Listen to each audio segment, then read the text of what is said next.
the final part of my legacy, going from W4 to all the other radio stations to WRIF, the best time of my life, was the fact that I believe that Buzz and I, on occasion, would just say, we got nothing going. You want to run out to the Pistons game? The Pistons were playing out at the Silverdome at the time, and we'd go out. Tickets were $5, but they had the main event, and the main event was a really cool bar. It was a great place to have a couple of beakers, a couple of see-throughs, and then go down and watch a little of the Pistons action. And at that time, it was the Ricky Mahorn we had traded for, and a couple of other things that had happened. The fact that they made the Lane Beer trade, and so I was out there, and we were sitting. We always had great seats. Station had great seats. Yep. And so we'd always just take the station seats. I think we were 5 or 6 rows up, and somehow we started communicating with the guys at the scorers table. And I think Joe Nune was a buddy of yours, and Joe Nune. So next thing you know, I'm upstairs at the main event lounge, and Gary May, who was the voice of the Pistons, sits down, and I did my impersonation of Gary May. And he said, that's pretty good. If you ever, if I coach football, and you could fill in for me during the exhibition season. I said, oh, okay, I'd love to.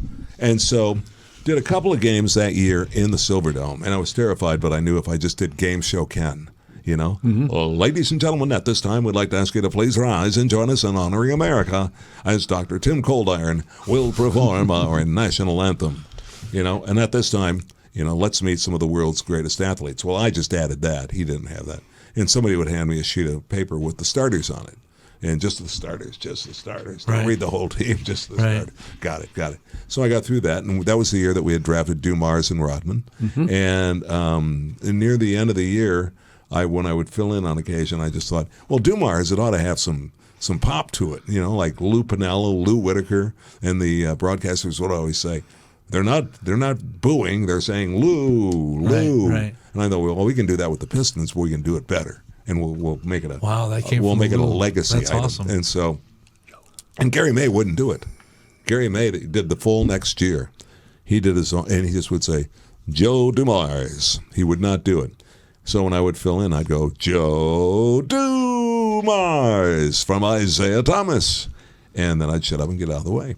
And so the end of that year, get a phone call from Matt Dobeck, the late, great public relations director. And he said, I'm firing May. You're my new guy. I said, what? He said, I'm going to fire Gary May. He said, I'm going to let him go. I don't mean fire him. I'm going to let him go. And I said, what do I do? He said, well, you're going to do it now. I'm going to hire you to do it. I said, do what? And he said, do the PA for the Pistons. I said, oh, I don't know if you've noticed this, Matt, but I have a day job. It's the radio, and they kind of like have ride herd over me. They can kind of tell me what I can and can't do. Radio station had no problem with it. They thought it was a great cross promotion. It was like I was doing a promo 3 times a week when they were in town. You know what I mean? Yeah. It was like, and so they thought no issues at all. And then they asked eventually, is there any way you could take bumper stickers out there and put them in the main event? I was like, I'll try. I don't know. But you'd send them down on even the scorers table, and everybody wanted them for their kids or whatnot. So, but it turned out to be it was hand in glove with what I was doing. It's just a great gig. It was so cool, and I got to grow up with the bad boys. I want to ask you about those 2 seasons specifically. What was it like to be in that arena every night? Unlike anything I've ever seen. I remember at that time they had this huge, almost like the Miggy Hits thing going, where they'd flip over the number of consecutive nights that we sold out the Palace. Which I just can't go by that property. I can't go by the area. That building was the nicest building still in the area. It'd be nicer than the LCA right now if they would have continued to just do what they did best, which was add on to it every year. I mean, they would have had more room to do more things, even cooler. The sight lines were incredible. The concerts there were sound perfect. Everything about that arena was incredible. It was unbelievable, and Tom Wilson, to his credit, just did an incredible job. They would steam clean the seats every week. Modernistic was in there. I'd go out to do voiceovers, and Modernistic was in there just constantly cleaning the place. I mean, it was wonderful. And I don't know what Gores had in mind. I really don't understand what he had in mind, but whatever, it just... Doesn't make any sense. Mr. Davidson was a hands-on owner. Mr. Davidson wanted that building out there, and by God, it was out there, and it was wonderful. And to this day, I don't understand. But those 2 years were the most incredible 2 years of my life. I literally couldn't believe getting a ring, getting 2 championship rings. Nothing. I mean, I could say something, I won't say it, but it was like, that was the night that I almost passed out. I mean, I remember Tom Wilson handing me this box, this beautiful box, and me opening the thing up.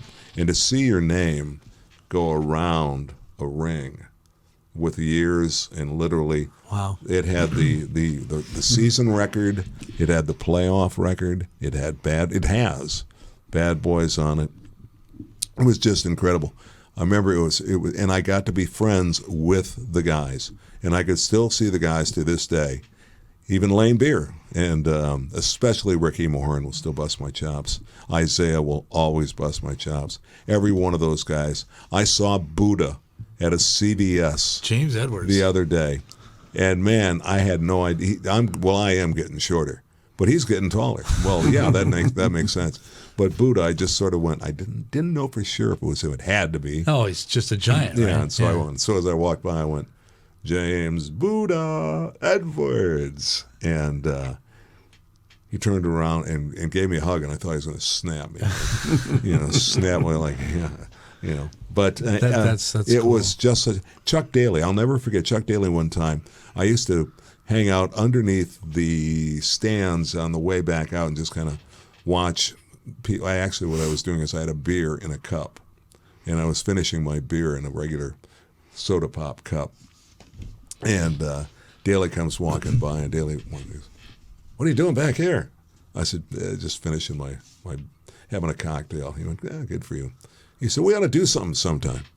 And I said, "Oh, I'd love to." He goes, "Here." He takes out a matchbook, and he writes down his phone number.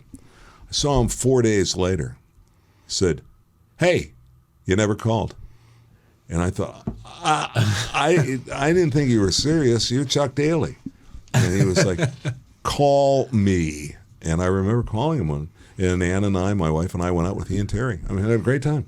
But cool. yeah, just not a bad apple there. I don't. No, Rodman right. went nuts, but not on my watch.